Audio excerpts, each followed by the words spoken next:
வணக்கம். வாழ்க வளமுடன். நான் ஜோதிடர் குபேந்திரன் பேசுகிறேன். இப்போ பார்த்தீங்கன்னா, மார்கழி மாத சிறப்பு அதை பற்றி பேசலாம். சரிங்களா? அதாவது பகவான் ஸ்ரீகிருஷ்ணர் என்ன சொல்கிறாருன்னா கீதையில், நான் மார்கழின்னு சொல்லிட்டு அதை அந்த மார்கழி மாதத்தில் அவ்வளோ அற்புதமாக புகழ்ந்து சொல்கிறார். சரிங்களா? அதனால தான் அந்த புண்ணியம் நிறைந்த அந்த மார்கழி மாதத்தில் சுபகாரியங்கள்லாம் தவிர்த்துட்டு இறைவன் மேலே நம்முடைய அன்பும் பக்தியும் இருக்கணுன்றதுக்காக தான் சுபகாரியங்களை தவிர்த்துட்டு இறைவன் மேலே நாட்டம் கொள்ளணுன்றதுக்காக தான் இதில் வந்து சுபத்தை தவிர்க்கிறாங்க. இதில் சரிங்களா? ஸ்ரீவில்லிபுத்தூர் ஸ்ரீ ஆண்டாள் அம்மையார் பார்த்திங்கன்னா இந்த மாதம் முழுவதும் விரதம் இருந்து தான் பெருமாளை வந்து தன்னுடைய வாழ்க்கை துணைவராக பெறுறாங்க. சரிங்களா? அது மட்டும் இல்லாமல் இந்த மாதத்தில் வந்து திருவாதிரை நட்சத்திரம் வந்து மிக மிக விசேஷமான நாளாக வரதும் இந்த மார்கழி மாதத்தில் தான். அது மட்டும் இல்லாமல் இந்த மார்கழி மாதத்தில் தான் மகாபாரத யுத்தமே நடந்துருக்குதுங்க. சரிங்களா?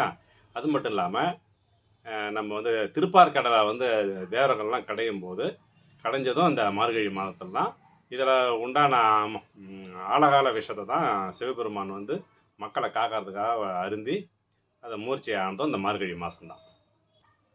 அது மட்டும் இல்லாமல் இந்திர பகவானால் வந்து பெருமழையை உற்பத்தி பண்ணதால் அதாவது கோகுலத்தில் வந்து பெருமழை ஏற்பட்டது வந்து கோவர்த்தன மலையை வந்து பெருமாள் வந்து கொடையாக பிடிச்சி மக்களை காத்ததும் அந்த மார்கழி மாதம்தான். சரிங்களா? மகாவிஷ்ணுக்கு பிடித்த வைகுண்ட ஏகாதேசி இந்த மாதத்தில் தான் மக்களால் வந்து மிக விமர்சையாக கொண்டாடப்படுகிறது.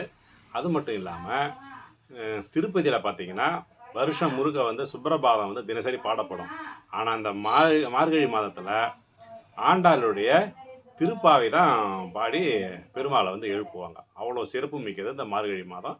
தினசரி காலை மாலை தீபம் ஏற்றி பெருமாளை வழிபட்டு வந்தால் கண்டிப்பாக அவருடைய அனுகிரகம் பெறலாம். சரிங்களா? இந்த பதிவு பிடிச்சதுன்னா லைக் பண்ணுங்கள், ஷேர் பண்ணுங்கள். நன்றி, வணக்கம்.